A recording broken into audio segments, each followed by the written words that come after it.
Bismillahirrahmanirrahim. Assalamualaikum warahmatullahi wabarakatuh. Perkenalkan, kami dari Prodi Fakultas Sosum jurusan Ekonomi. Di sini kami ingin menjelaskan tentang kewarganegaraan, pendidikan, demokrasi, dan perjalanan demokrasi di Indonesia. Sebelum itu kami akan memperkenalkan diri dulu. Nama saya Imam Khairuddin dan di sebelah saya Muhammad Rizal, dan di sini Samsul Arifin. dan di sini kami akan menjelaskan mengenai materi tersebut. Baiklah, langsung saja kepada pendidikan.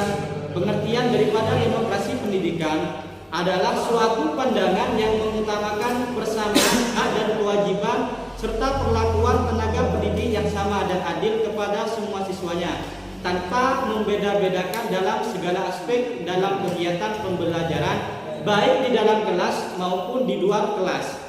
Demokrasi pendidikan memberikan kesempatan yang sama kepada setiap individu dalam bidang pendidikan tanpa membeda-bedakan agama, suku, ras, dan juga status sosial, sehingga individu memiliki kesempatan untuk mengutarakan pendapatnya, mengembangkan potensi yang dimiliki melalui pendidikan.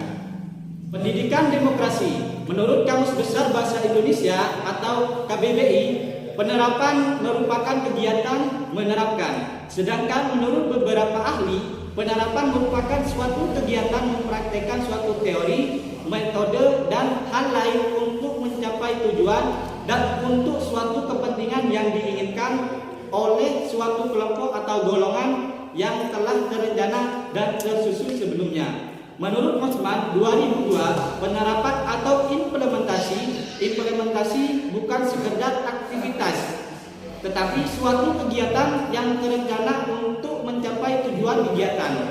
Menurut Setiawan, penerapan atau implementasi merupakan perluasan aktivitas yang saling menyesuaikan proses interaksi antara tujuan dan tindakan untuk mencapainya serta memerlukan jaringan pelaksana birokrasi yang efektif. Dapat disimpulkan bahwa demokrasi merupakan perlakuan adil dan sama terhadap orang tanpa membeda-bedakan status ras, golongan, agama maupun yang lainnya. Demokrasi bukan hanya diterapkan dalam kehidupan bernegara, berpolitik, tetapi juga dalam bidang pendidikan. Penerapan demokrasi sangat diperlukan supaya semua siswa memiliki kesempatan yang adil dan sama.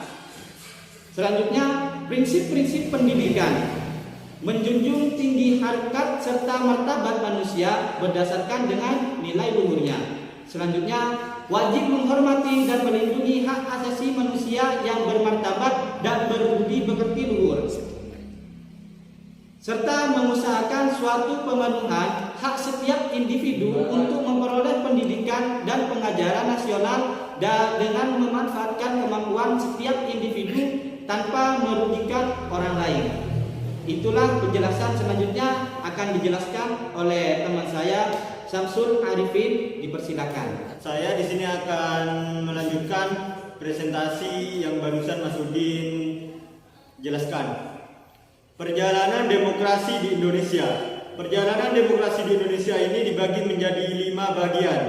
Yang pertama ialah pengertian demokrasi, dan yang kedua teori demokrasi, dan yang ketiga prinsip-prinsip demokrasi, dan yang keempat perjalanan demokrasi, dan yang kelima ide demokrasi. Pengertian demokrasi. Istilah demokrasi berasal dari bahasa Yunani yakni demas dan kratos atau kreten. Demas yaitu berarti rakyat dan kreten berarti pemerintahan. Jadi demokrasi adalah pemerintahan rakyat. Menurut Abraham Lincoln mengatakan bahwa demokrasi adalah pemerintahan dan rakyat oleh rakyat untuk rakyat. Demokrasi adalah suatu sistem politik yang diyakini oleh masyarakat dunia sebagai yang terbaik untuk mencapai tujuan bernegara. Demokrasi telah menggantikan beberapa sistem politik non-demokrasi yang dianggap gagal pada saat itu, seperti totalitarian, otoritarian, menarik absolut, rezim militer, dan kediktatorian. Berkembangnya waktu demokrasi beserta prinsip-prinsip yang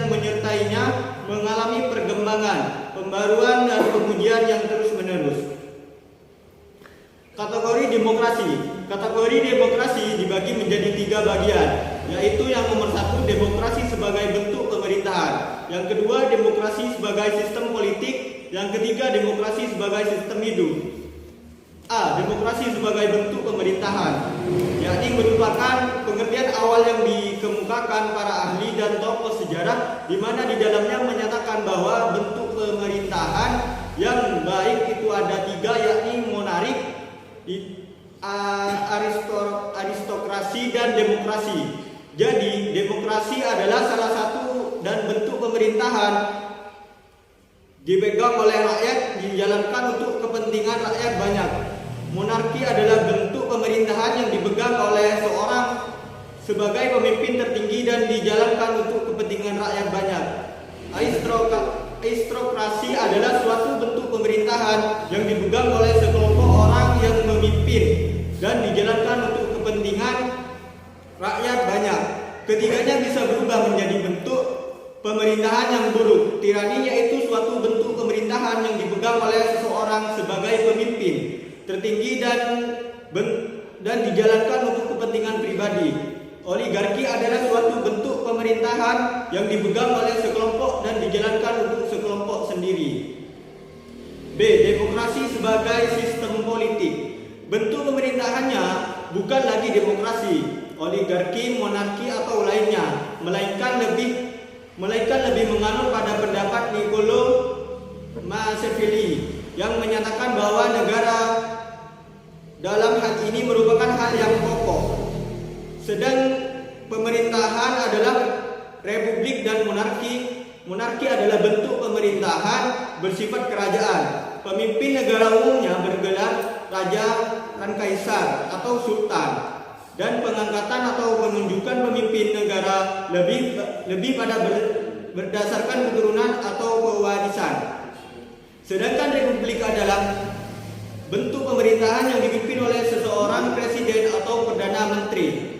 Prinsip-prinsip dan sistem politik demokrasi adalah sebagai berikut.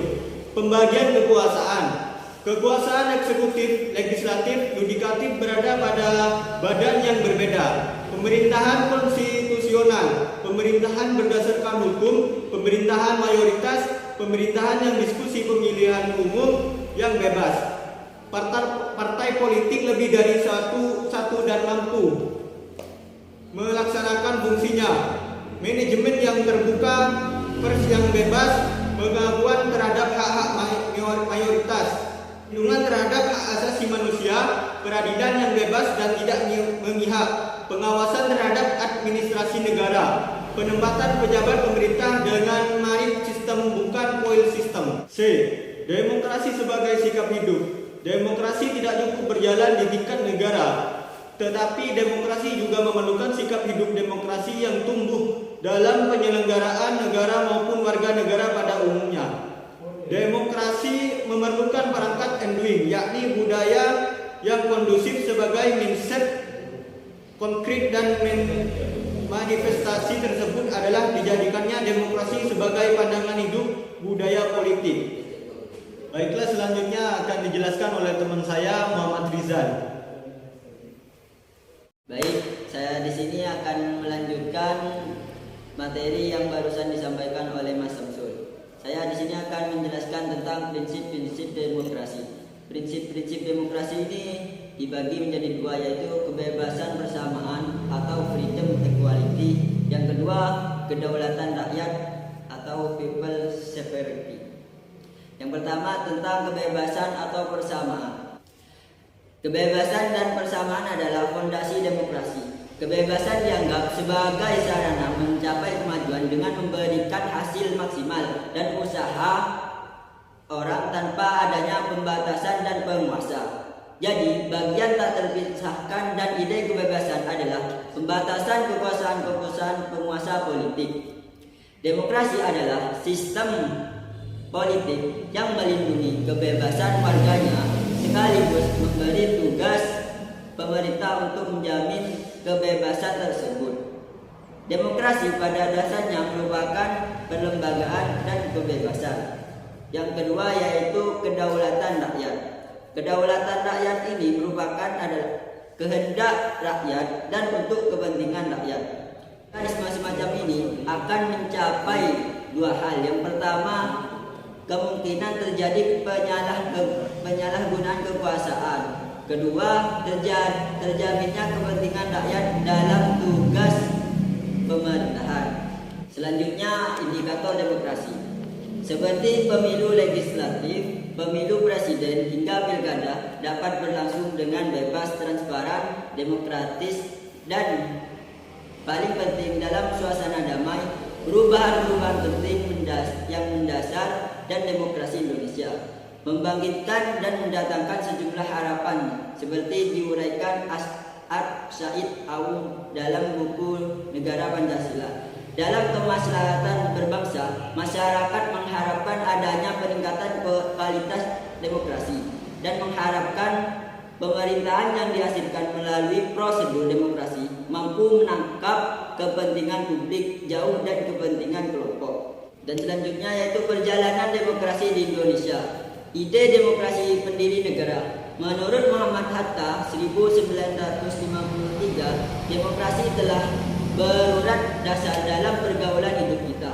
Dikatakan bahwa desa-desa di Indonesia sudah menjalankan demokrasi. Misalnya dengan pemilihan kepala desa dan adanya rembuk desa. Demokrasi memiliki 5 unsur, yaitu rapat, mufakat, gotong royong, hak mengadakan protes bersama, dan hak menyingkir dan kerajaan absolut. Tetapi kelima unsur demokrasi desa tersebut perlu dikembangkan dan diperbarui menjadi konsep demokrasi Indonesia yang modern. Demokrasi Indonesia modern menurut Muhammad Hatta harus meliputi 3 hal, yaitu demokrasi di bidang politik, demokrasi di bidang ekonomi, dan demokrasi di bidang sosial. Dari penjelasan di atas dapat disimpulkan bahwa demokrasi merupakan suatu bentuk pemerintahan di mana di dalamnya bertujuan untuk mewujudkan kedaulatan rakyat sehingga dapat menyejahterakan warga Indonesia.